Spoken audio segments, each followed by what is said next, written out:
saglit lang.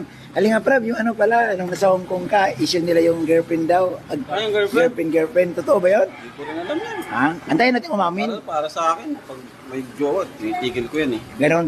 Oo, Yun talaga. Siyempre ayoko masaktan si Joy. Yun. Ayun. Oo. So, wala pa naman eh. Wala nang inaamin si Dan. Wala.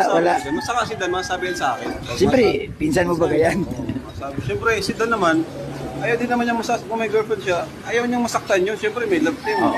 Kahit pa sabihan din love team, siyempre may mga sweet May mga- moments, oo. may mga yakapan. Tsaka may damdamin yung girlfriend niya. Siyempre, Oo, siyempre, iba ang kung girlfriend, pakiramdam. hindi ako papayag. Ba't ka nagpapalove team dyan? Mas mahalaga pa pala yan sa'yo. Oo, yun. Ha? So, walang totoo. Ano lang yun, Dito simple yun. logic. Yun, ganun nga. Ikaw ba, yung girlfriend mo ba kung sakali papayag ba yung mag-love team ka sa iba?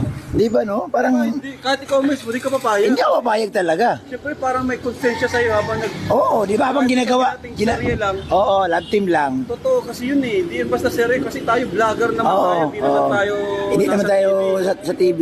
Tayo, para Kumbaga, kwento ng totoong buhay ito eh. Sila nag-uusap dalawa eh. No, tuloy-tuloy siya Wala tayong nag-uusap. sinasabi sa Oo. karon, tayo inuutos. Kwento ng totoong buhay ito. Siyempre, pag may girlfriend niya, masasaktan yung girlfriend na, uy, ba't yun ginagawa mo to? Ayan. Ayan, thank you. Simple logic. Ayan. Sana makinig sila. Kaya yan!